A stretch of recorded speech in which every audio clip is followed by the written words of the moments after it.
So I would say a little bit about sleep. I call this little section "How to Fall Asleep," and what I've learned about it, because I've had a lifelong struggle with, with insomnia, with just being an overthinker, with a lot of racy thoughts and high energy, and I can't fall asleep, and it's still an ongoing challenge for me. It's just how I'm wired, So I've learned certain kinds of interventions and things that work.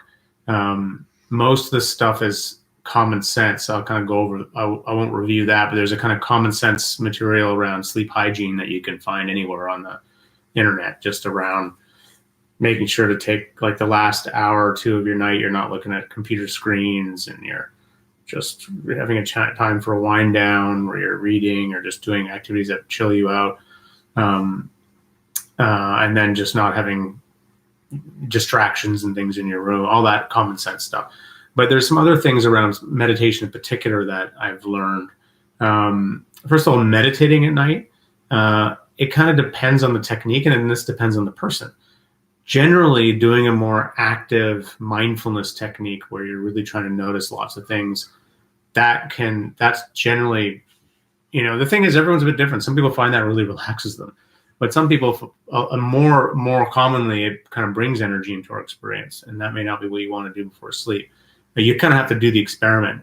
The ones that are really good for sleep tend to be ones more like loving kindness practices, where you're setting yourself compassion, or others more do nothing type practices like we do here. Concentration practices, like very simple, where you're not trying to be really intensely focused, just kind of lightly paying attention to something. So kind of like what we do here. They're good for. They can bring the nervous system down.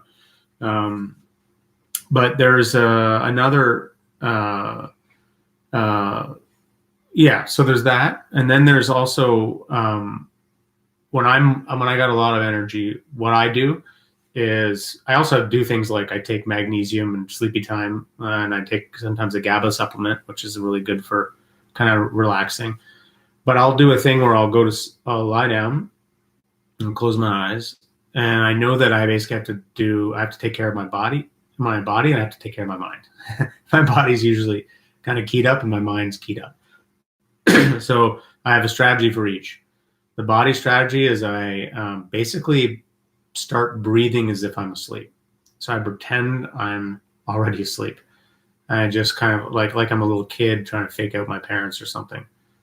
Or, and I just start the breath. I start to slow down the breath. I kind of breathe in this rhythmic way, slightly audibly, how I imagine as if I was trying to, like being an actor, acting, falling asleep, trying to fool somebody. So I'll do that.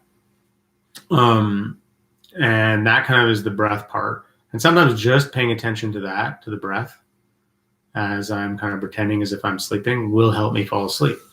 Other times I need another kind of strategy for the mind, because the mind is like, it's not going to work paying attention to the breath like that.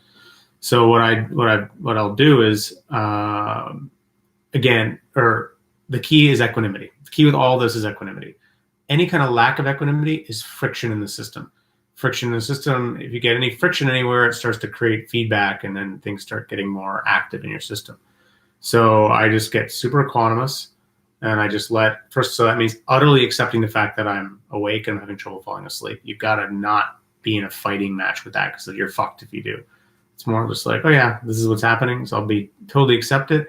And then I'll just pay attention in a really light way with my mind to imagery, whatever. And in particular, I'll be interested in the most strange dreamlike images, like the beginnings of the flicker of the kind of memory Rolodex, the random images that come up in your mind's eye.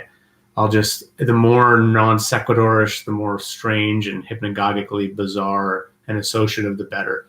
I'll just sort of follow this line of strange images as I'm pretending to breathe as if I'm sleeping. And that almost always does it, and you'll know you're getting there when the images start to get weird or the thoughts start to get strange, because you're going into that more associative hypnagogic mode.